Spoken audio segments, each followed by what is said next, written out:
This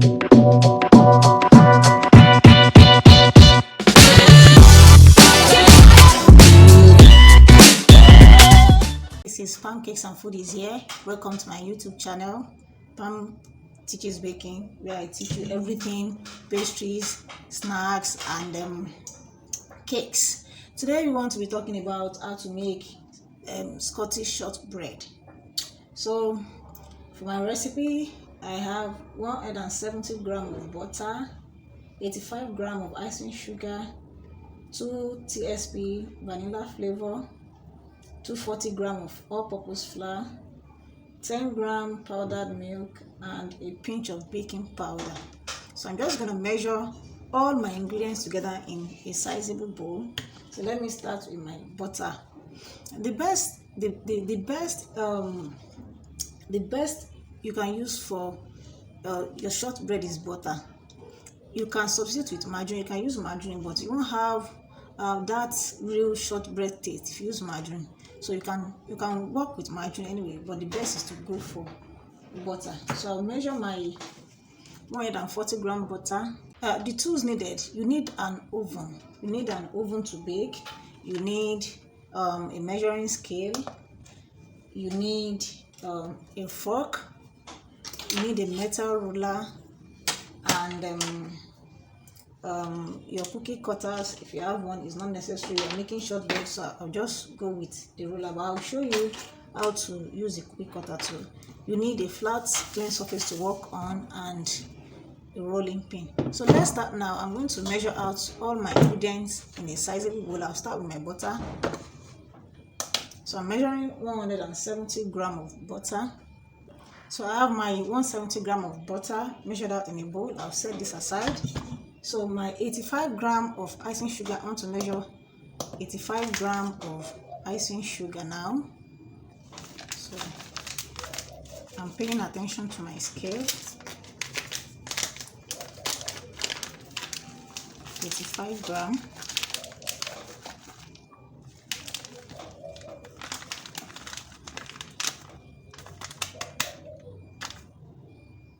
So here I have my 85 grams of icing sugar. I'll sift it inside the bowl containing my butter. This is to ensure there are no lumps there.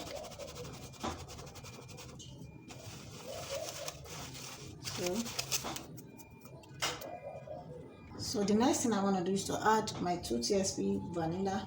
So I'm going to mix this. I'll use 1 tsp vanilla and 1 tsp supreme milk flavor. So that's how I like to mix mine. So I'll just mix this in. So the next thing I want to do is to measure my all-purpose flour inside the icing sugar butter flavor bowl. So I'll sift this in as well. This is 240 grams of all-purpose flour. So my flour has been completely sifted. So the next thing I want to add is my 10 grams of powdered milk.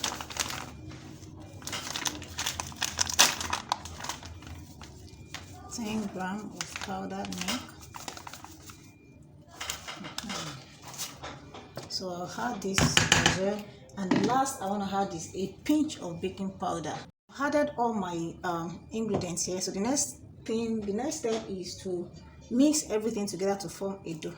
Please note that there's no egg in this recipe and there's no water. So I'm just going to add everything together until a dough is formed.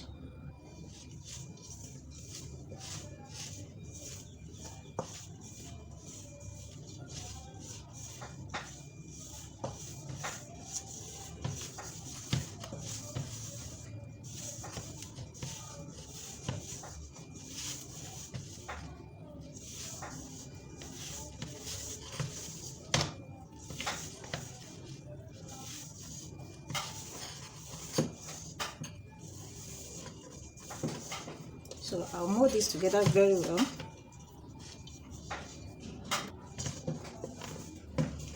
So this is what I have. Can you see?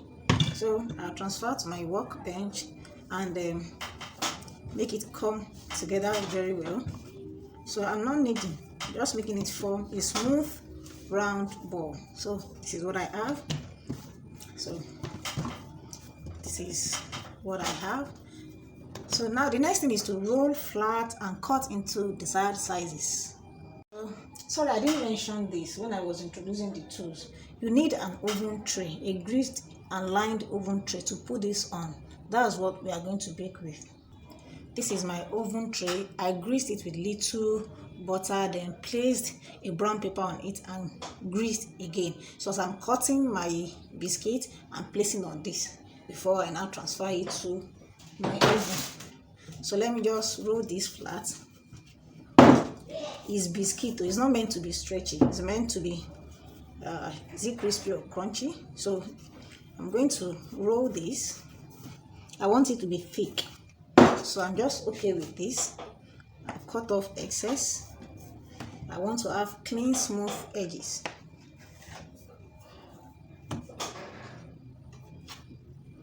Cutting all edges straight. Now use my ruler. You can decide to go with any inches you like, but I think I'll just go with 3 inches. 3 inches. And the size of this ruler on this side, I've cut. Go this way too. So remember I said 3 inches. 3 inches long. So I just go this way, then I'll cut straight. Okay, let me measure this as well. Okay, this is 3 inches. Then you can use a fork to inscribe on it this way to add beauty and elegance to it.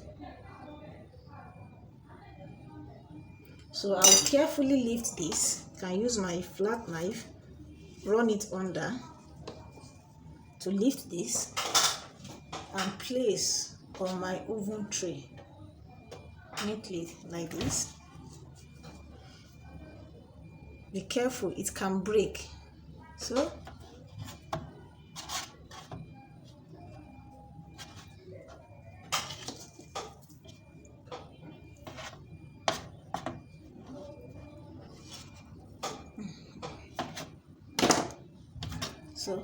I'll do this for all.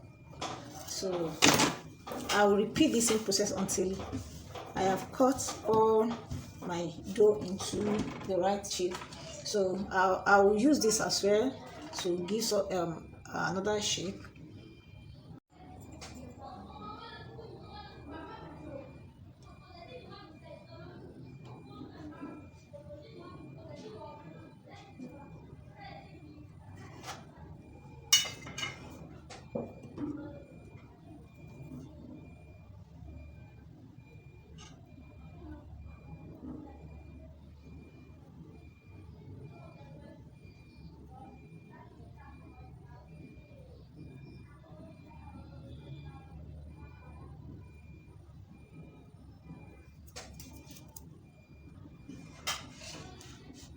I'm using a cake lifter to lift it and quietly place on my oven tray.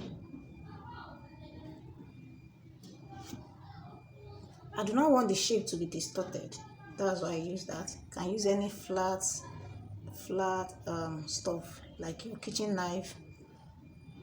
It's biscuit, so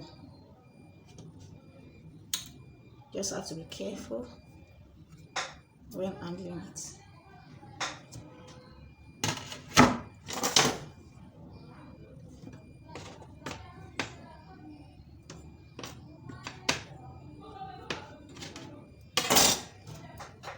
I want to use my cookie cutter, so I just place this.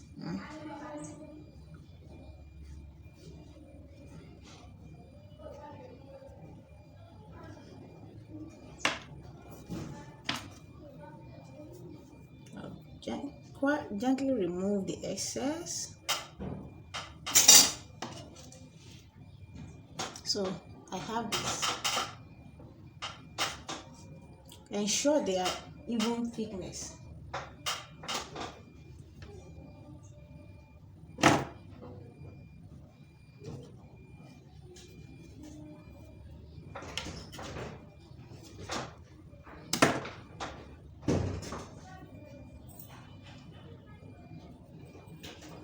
So I'll repeat the same process for the remaining dough until I finish with everything. So this is all I got. So I'm just going to pop this in a preheated oven and bake on very low heat for about 15 to 20 minutes. If you want to know when it's done, it will still be soft to touch on the surface. You can just lift one up. Once you see that the underside is getting brownish, like very light brown, then it's done. You can bring it out from the oven. If you are expecting it to come to look strong before you bring it from the oven, you end up having burnt shortbread.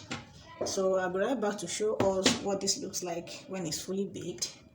So stay tuned. So here are the cookies we made. I just brought it out from the oven, and I'm going to allow this to cool down completely. See how the underside looks like. So it is fully done. It will get strong once it cools down completely. For now, it's still very soft. So I'm just going to put this on my tray, on a clean tray, and allow to cool down completely. Once it's cooled, you can pack them in a Ziploc bag or an airtight container away from here and enjoy your biscuits. Thank you for watching. If you haven't subscribed to my channel, please do. Thank you and have a great time ahead.